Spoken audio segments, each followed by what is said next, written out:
Bonsoir à tous et bienvenue sur le plateau d'Un cœur qui écoute sur KTO, votre émission de spiritualité. Aujourd'hui, nous avons le plaisir de recevoir le Père Étienne Grenet. Bonjour Père. Bonsoir Cyril. Vous venez notamment nous parler de votre livre qui s'appelle Dieu agit, 35 histoires vraies, paru aux éditions de l'Emmanuel, où vous nous racontez les manifestations du Saint-Esprit dans la vie ordinaire. J'ai beaucoup aimé le livre, très clair, très concret et avec les deux pieds bien posés dans le sol. J'ai beaucoup aimé. Sinon, vous faites quoi d'autre de vos journées dans le diocèse de Paris ? Je m'occupe du pôle mission du diocèse de Paris. C'est une petite entité diocésaine qui a pour mission d'accompagner les fidèles, les paroisses qui veulent devenir plus missionnaires, comme l'a demandé notre archevêque, celui d'avant, le pape, celui d'avant, etc. Donc on a Jésus au départ. Et on accompagne dans ce sens-là, et donc ça touche Paris, mais bien plus largement, parce qu'on fait pas mal de formations en ligne. D'accord. On avait reçu à votre place Rod Dreher, il y a quelque temps, qui était là aussi à vouloir nous inciter à développer les initiatives pastorales et peut-être à repenser un petit peu tout ça, mais avec toujours le même fond, toujours le dépôt de la foi. Juste avant de commencer à nous raconter votre parcours spirituel, pourriez-vous nous lire un extrait de texte de votre choix, s'il vous plaît ?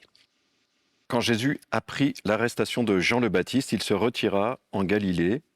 Il quitta Nazareth et vint habiter à Capharnaüm, ville située au bord de la mer de Galilée, dans les territoires de Zabulon et de Nephtali.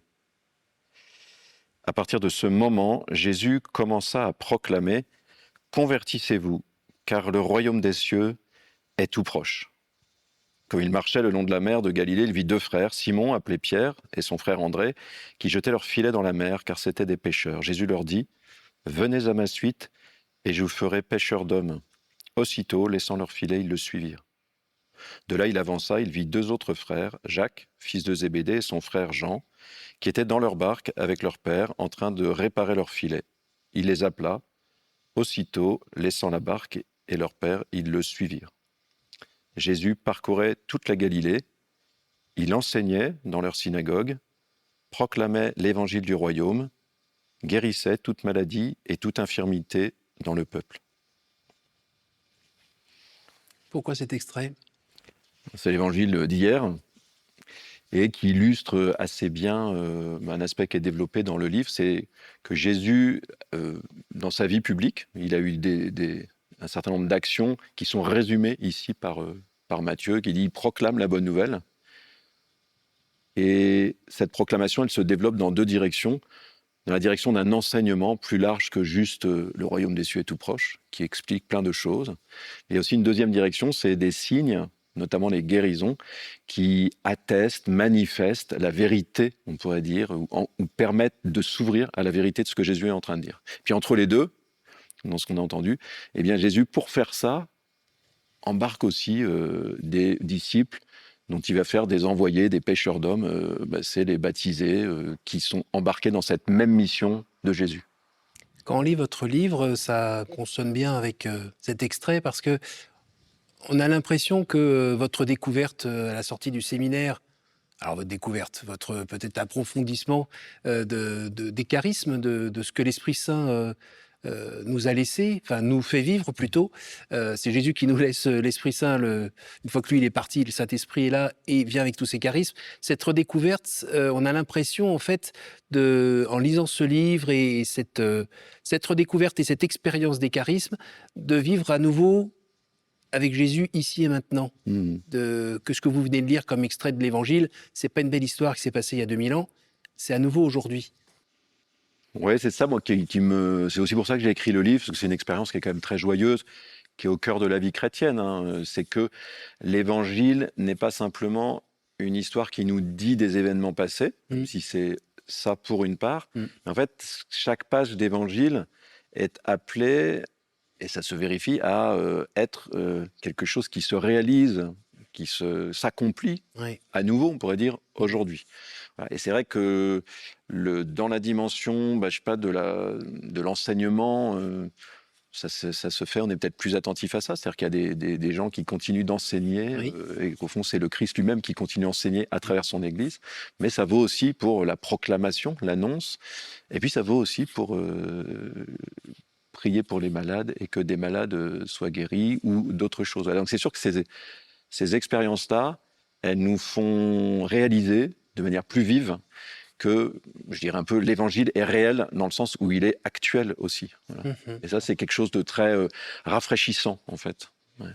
Alors, il y a encore pas mal de fidèles qui sont un petit peu perdus parce que on est en France pour beaucoup d'entre nous et notre perception du monde est parfois un peu coincée en croyant que ça se passe juste ici, au niveau cérébral. Et les histoires de guérison, ok, on voit bien dans l'Évangile que vous guérissez au nom de Dieu et en fait on se dit ouais d'accord, ça s'est passé à l'époque de Jésus ou un peu après, mais aujourd'hui ça marche plus trop. Et vous, votre expérience à travers ce livre, c'est que vous dites que oui, oui, oui, ça continue. L'Esprit Saint continue à guérir. Ouais, bah, on le voit dans toute la vie de l'Église, c'est-à-dire que toute personne qui est allée dans des sanctuaires, dans des lieux où on vénère des saints, il y a souvent des petites plaques qui évoquent des guérisons en France et ailleurs. Voilà. Ouais, Donc, les ce que je veux dire, c'est que examples. ça ne s'est jamais arrêté, en fait, cette réalité de par l'intercession des saints. Ce qu'on avait un peu peut-être perdu de vue et qui est un peu nouveau, c'est l'idée que ça puisse pas simplement, ça puisse passer à la fois par la médiation des saints ou de la Vierge dans certains lieux, mais aussi par la médiation des disciples du Seigneur, conformément à ce qu'il nous a dit. Ouais, on a un peu Et je reviens un perdu peu ça, sur le oui. début de la question, c'est que il n'y a pas besoin de suspendre la rationalité, on pourrait dire, pour s'ouvrir à la question des miracles. Concile Vatican I dit que les miracles s'adressent à la raison de l'homme. Et pas uniquement, parfois on aurait tendance à dire bah, c'est de l'émotionnel. Non, non, non, ça s'adresse à la raison de l'homme parce que c'est un signe donc, qui dit quelque chose aussi à l'intelligence. Donc on peut vraiment prendre le temps de réfléchir à la convenance, on pourrait dire à pourquoi Dieu continue-t-il à donner des signes. Voilà. Mhm. Et pour s'ouvrir à ça, il faut entrer dans peut-être la démarche un peu à laquelle nous a très fortement invité le pape François, qui est de se décentrer de soi. Voilà. Mhm. Et il disait, et se tourner vers les périphéries, et je dirais penser à partir des périphéries. Moi, c'est une des expériences les plus fortes que je fais en mission, c'est que quand on discute avec quelqu'un qui est soit pris, on pourrait dire, dans une culture agnostique ou relativiste, c'est-à-dire l'idée que en fait Dieu est inconnaissable, très distant, il y a peut-être quelque chose mais on ne saura jamais. Ouais. Voilà. Il y a des gens qui sont un peu comme coincés là-dedans. Mm. Ou bien il y a nos amis musulmans qui sont comme pris dans plein de croyances par rapport à Jésus, etc. Et donc qui sont comme, entre guillemets, coincés là-dedans. Ces personnes-là, quand je discute avec elles, je sens bien que je peux leur dire des vérités de la foi. S'il n'y a pas aussi un signe qui accompagne, ça va être compliqué pour elles. Oui. Donc je repense à un jeune musulman comme ça, au bout, très belle conversation, puis au bout de 30 minutes, il me dit, mais qu'est-ce qui fait que toi, tu peux dire comme ça, Jésus, fils de Dieu? Et il dit, pour moi, c'est impossible, c'est impensable. Voilà. Quand on fait ces expériences-là, il y a un moment où on comprend pourquoi Jésus a donné autant de signes pendant son ministère et pourquoi il continue de le faire. Pourquoi il veut continuer à le faire. Donc, Pour nous aider à avancer, ouais, à pour avoir un comprendre point un peu. d'appui, je dirais comme un point d'appui pour pouvoir poser un acte de foi. Ou si vous recevez une vérité qui est tellement haute, Dieu, il vous aide à l'accueillir. Il vous aide à l'accueillir. C'est-à-dire, Jésus, fils de Dieu, c'est énorme. Mm. C'est énorme. C'est impensable. Parfois, on est un peu habitué à ça, mais en fait, c'est énorme. Et donc, je sais pas, la Vierge Marie elle-même, quand l'ange est venu lui dire qu'on entrait dans, que le Messie venait et que ça allait se passer par elle, Ouais. elle a aussi eu un signe qui l'a aidée. Alors, elle a cru au signe avant de le voir, mais Dieu lui a quand même dit ta cousine Élisabeth est enceinte. Voilà. Et vous, vous avez eu un signe pour vous? Ben, dans le compte, je n'ai pas eu forcément un signe à un moment pour. Enfin, il faudrait que je réfléchisse s'il y a eu un signe pour une vérité particulière à accueillir. Mais des signes en mission, je dirais, moi, je suis aux premières loges pour voir les signes que Dieu donne à des personnes. Vous avez un Et donc, exemple? ouais, ben, je peux donner un exemple assez simple, peut-être, c'est celui d'un jeune avec qui on discutait comme ça, pareil. Il était musulman non pratiquant, voilà, il avait pris un petit peu ses distances par rapport à l'islam. Et puis on parle assez simplement de la foi, etc. Et à un moment, je parle de comment Jésus est mort, parce que c'est souvent dans nos amis musulmans, dans le Coran, on dit que en fait, ce n'est pas Jésus qui est mort, mais quelqu'un d'autre. Voilà. Et donc je lui dis, bah, si, dans les évangiles, on raconte que Jésus est mort, et je décris un tout petit peu. Voilà. Puis 3-4 minutes après, on était ailleurs dans la conversation. Et il me dit, mais quand tu parlais là tout à l'heure, il me dit, il se passait quelque chose en moi, là, je sais pas ce que c'était. Il dit, j'ai jamais ressenti ça. Voilà, on pourrait remettre en cause, etc. Mais moi, je fais confiance à ce qu'il me dit. Il me le dit. J'ai Ouais. senti quelque chose. Il dit, j'ai jamais ressenti ça. Voilà. Euh, Dans les évangiles, la finale de Marc, il est dit, alors il dit, quant à eux, ils proclamaient la parole en tout lieu. Ça, donc, ils annoncent. Le Seigneur, travaillait avec eux, au milieu d'eux. Et comment? Il confirmait la parole par des signes qui accompagnaient. Et donc, vous voyez, ce jeune, eh bien, je lui parle. Moi, je fais que lui parler, en fait. Eh Je lui oui. parle de Jésus crucifié, comme Paul le dit dans Galates au chapitre 3. Je vous ai décrit à vos yeux Jésus crucifié. Et à ce moment-là, vous avez reçu l'Esprit Saint. Il s'est passé des choses. Et vous avez reçu l'Esprit Saint, ça ne se limite pas aux signes, mais il y a eu un signe sensible qui se passait quelque chose en vous. Voilà. Alors, je vais partager ça aux jeunes. Je lui ai dit, tu sais, nous, c'est écrit dans la Bible que quand on parle de la mort et de la résurrection de Jésus, Dieu peut donner des signes qui vont avec pour aider à croire. Je dis, ben voilà, je te dis ce qui est marqué. Alors dans ce livre, il y a plein d'histoires un petit peu comme ça, où à la limite, vous soulevez vous-même le problème, c'est qu'est-ce qui vous différencie d'un rebouteux par moment quand même. Euh, Parce que vous demandez au Saint-Esprit d'agir, et apparemment il agit, pour guérir des gens. Qu'est-ce qui fait vous peut-être nous dire, qu'est-ce qui fait que vous n'êtes pas rebouteux? Mais il y a l'intention dans laquelle de la prière qui est vraiment faite dans le nom de Jésus. Et l'intention, c'est ce dont nous venons de parler, c'est d'accompagner une annonce d'une vérité sur Dieu, l'annonce d'une révélation. Voilà. Donc moi, je ne sors pas dans la rue pour guérir des gens, entre guillemets. C'est-à-dire, je suis pas un guérisseur. Et ça n'arrive pas. Dans le livre, je concentre un certain nombre d'histoires, mais je ne passe pas mes journées à faire ça. Hein. Donc, je ne veux pas donner cette idée-là qui est fausse, qui serait fausse. Voilà. D'ailleurs, il y a des gens qui ont des charismes beaucoup plus développés que ça, qui le font plus souvent. Je raconte un certain nombre d'histoires où c'est arrivé. Et donc, je ne pars pas avec une intention de guérir, je pars pour proclamer C'est la bonne nouvelle. à travers un dialogue. Hein. C'est-à-dire que je ne me mets pas sur un tabouret en annonçant des choses. Voilà. On pourrait tenter de le faire, mais c'est pas ma modalité. Je rencontre, on discute avec les gens. Ça peut se faire dans la rue, comme ça, en binôme, en faisant ce qu'on appelle de l'évangélisation de rue.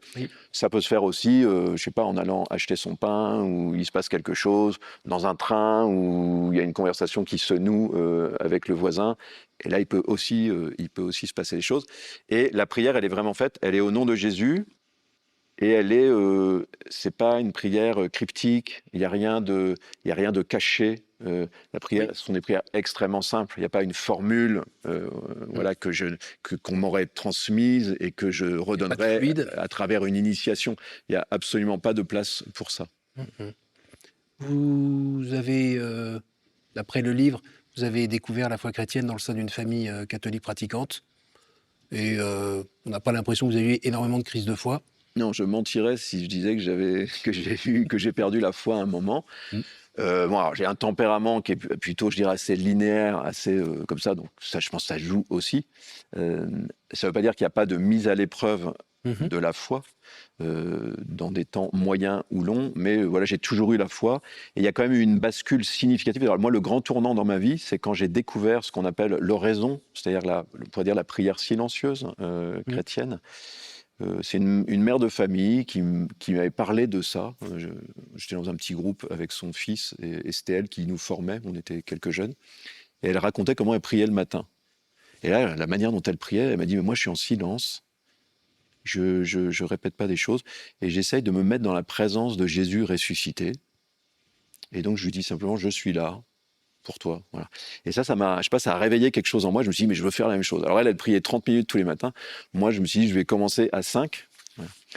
Et dans les tout premiers temps où j'ai fait ça, donc ceux qui ont des oreilles qui entendent, j'ai vraiment fait une expérience que Jésus était présent. Voilà. Donc si on m'avait demandé la veille, est-ce que Jésus est vivant, j'aurais dit oui, parce que voilà. Et là, le lendemain, j'aurais dit oui, vraiment. Quelque chose comme ça. C'est ce qui arrive souvent dans la vie chrétienne, c'est qu'on passe comme dit Saint Grégoire, de commencement en commencement. C'est-à-dire que oui, ah oui, vraiment. Et je pense depuis, il m'est arrivé encore d'autres choses où je dis vraiment, vraiment. Voilà.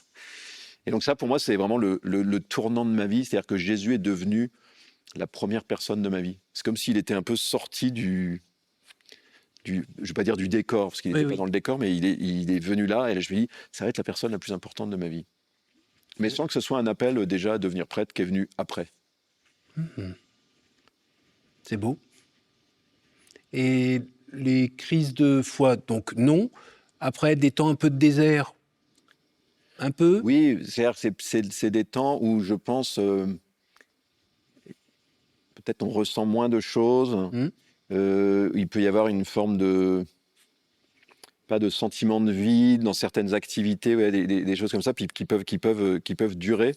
Et moi, ce qui m'a beaucoup aidé dans ces périodes-là, mais qui peuvent revenir d'ailleurs, enfin, c'est des choses qui peuvent un peu tourner, quoi, c'est cyclique, c'est de lire un peu on peut dire des maîtres de vie spirituelle du type Saint Jean de la Croix ou d'autres, mais moi, ça a été plutôt les saints du Carmel, Mhm. qui aident à décrypter un peu Ce qui se passe. ces phénomènes, c'est-à-dire à travers qu'est-ce que ces phénomènes veulent dire de ce que Dieu est en train de faire en nous, parce que on a l'impression que Dieu n'est plus là, et c'est qu'il est en train de faire des choses en fait. Et donc l'enjeu, c'est quand même de comprendre, enfin de s'ouvrir au fait que Dieu est en train d'affiner, on pourrait dire, notre sensibilité pour nous faire passer de nourriture du régime enfant au régime adulte. Voilà. Ce que dit Paul, hein, il dit il va être temps d'arrêter de manger de la soupe ou de boire du lait. Il va falloir manger un peu des nourritures solides. Mais pour pouvoir passer aux nourritures solides, il faut qu'il y ait une forme de purification, ou je dirais d'affinement de la sensibilité. Et ça passe forcément par une perte de goût sur certaines nourritures Mhm. pour passer à d'autres. Voilà. Et donc ça, c'est le moment un peu compliqué où on perd du goût, on n'a plus le goût à certaines choses. Voilà. Mais c'est une promesse que d'autres saveurs viennent. Dans votre cheminement spirituel, vous êtes toujours avec vous. Et puis vous êtes sans doute un pauvre pécheur comme nous tous. Et le fait de retomber régulièrement ou épisodiquement à peu près aux mêmes endroits pour les mêmes raisons, qu'est-ce qui fait que vous vous lassez pas? Euh, mon- Comme toujours, c'est que c'est le programme, entre guillemets. C'est-à-dire quand on lit l'Évangile, voilà, encore, on retrouve une chose. C'est-à-dire c'est dans l'Évangile qu'il y a que la suite de Jésus nous conduit, on pourrait dire, à une expérience aussi d'impuissance. Voilà. Mm. Alors, moi, il y a des personnes qui découvrent ça et Dieu vient les chercher dans cet état-là. Là, il y a quelques jours, je suis dans une paroisse où il y a plein de gens convertis, qui ont découvert Jésus.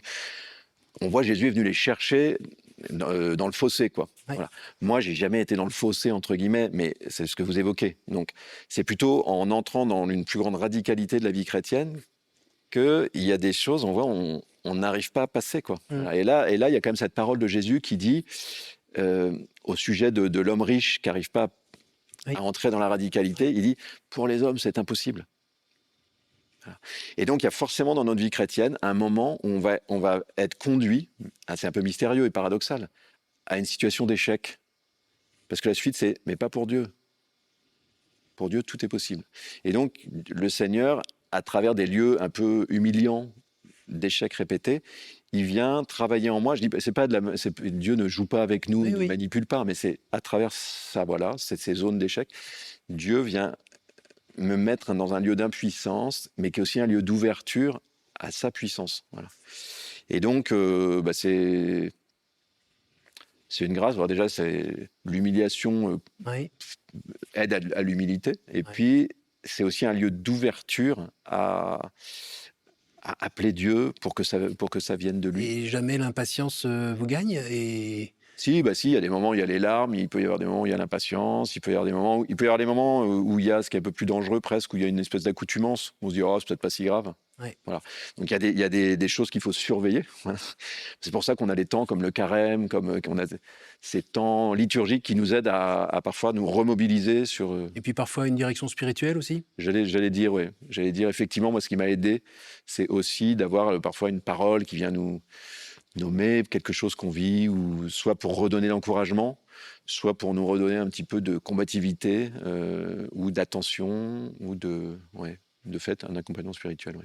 Est-ce que dans votre vie, vous vous souvenez d'un moment particulier où vous avez eu l'impression de vraiment avoir une relation interpersonnelle avec le Christ ou avec Dieu ou le Saint-Esprit, je vous laisse choisir.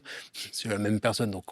Mais vraiment un moment où là, L'entrée dans la vie de prêtre, l'appel au départ, et puis après le jour de l'ordination, et de fait, il y a eu, pendant la prière d'imposition des mains, là, j'avais le sentiment d'une proximité de Jésus particulière.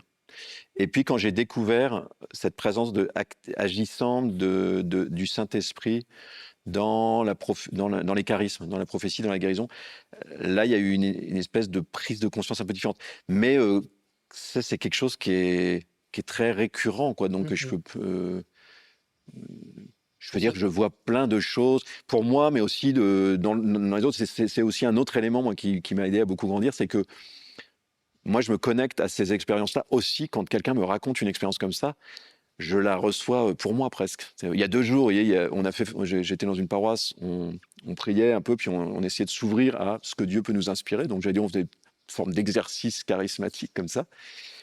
Puis il y a 2 personnes qui viennent me voir, puis ils disent, ah ben voilà ce qui vient de se passer. Et la femme, qui avait jamais trop fait ce genre de choses, elle venait de recevoir 2 images qu'elle a communiquées à l'homme avec qui elle était. Et c'était un cœur, et puis elle voyait un cheval, puis elle s'est dit, qu'est-ce que ça veut dire que ce cheval, c'est quoi ce cheval? Et elle a pensé à la conversion de Saint Paul. Bon. Et elle lui partage ça. Elle dit, voilà, il y a l'amour de Dieu et la conversion de Saint Paul. Et lui, c'était un gars qui s'est converti il y a 1 an, et il me dit, la conversion de Saint Paul, c'est le jour de ma conversion. C'est comme si Dieu lui fêtait son anniversaire. Bon, je veux dire, vous voyez ça, moi, ça me connecte à la présence de Dieu, qui vient de faire un truc qui peut paraître dérisoire, qui est gratuit, mais qui est très beau en même temps, qui est une espèce de délicatesse de Dieu. Voilà. On peut être toujours surpris que Dieu fasse ça, et puis par ailleurs, on se dit pourquoi il ne guérit pas tous les malades. Voilà, donc oui. il y a ce mystère-là qui demeure. Hein. Mais malgré tout, il y a cette présence de Dieu qu'on voit dans une multiplicité de petits signes divers. Je ne me trompe pas en disant que dans ce livre, vous nous dites aussi que ce que vous racontez, ce dont vous témoignez ici, c'est pour tout le monde. Oui, c'est le but du livre. Hein. Le but du livre, c'est pas de dire regardez ce que je vis, c'est de dire regardez ce que Dieu fait.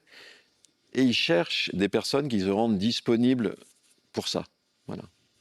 On arrive au moment terrible des questions. Questions courtes, réponses courtes. Est-ce que vous pouvez me dire un chiffre entre 1 et 10, s'il vous plaît? 3. C'est sympathique. Hop. Si vous pouviez revenir en arrière et changer quelque chose dans votre vie, que feriez-vous? J'aurais envie il y a des péchés que j'ai commis, que j'aimerais ne pas avoir commis, mais finalement, ce dont on vient de parler, je me dis, Dieu fait avec, il transfigure. À nouveau, entre 1 et 10. 7. Quel endroit vous porte le plus à la prière? C'est le silence. Je dirais, c'est pas un lieu géographique. Je suis très, très, très sensible au silence. Et s'il y a du silence, ça m'aspire un peu. Donc, j'avoue que pour moi, c'est le luxe, c'est le silence. Vous vivez à Paris, hein? Je vis à Paris. D'accord. Mais Donc c'est votre cave. non, mais j'ai de la chance. Dieu prend soin de moi. Et vous a trouvé un endroit Je suis calme. dans un coin calme. Enfin, pas pour mon travail, mais pour le moment où j'ai besoin de prier, je suis dans un coin calme. Dieu est bon. Une dernière? 1. Si vous pouviez rencontrer un personnage de la Bible, qui serait-ce et que lui demanderiez-vous? J'aime beaucoup le double livre de Samuel, et une des figures saisissantes, c'est Jonathan. Et Jonathan, je lui dirais, est-ce qu'il a eu qu'est-ce qui fait qu'il n'est pas devenu jaloux de David, comme son père? Ben, vous nous direz. Merci beaucoup, Père. Merci Avec joie. d'avoir pris le temps de venir jusqu'à nous Avec joie. et puis nous partager dans ce livre et puis ici ce qui vous fait vivre, ce que vous vivez et cette sérénité qui se dégage de vous.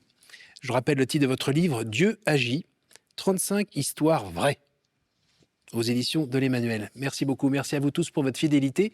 Vous pouvez retrouver cette émission et la partager autour de vous grâce à notre site www.ktotv.com. Vous pouvez aussi l'écouter sur notre appli radio et évidemment en podcast. Un petit coucou à tous ceux qui nous écoutent en podcast. À la semaine prochaine.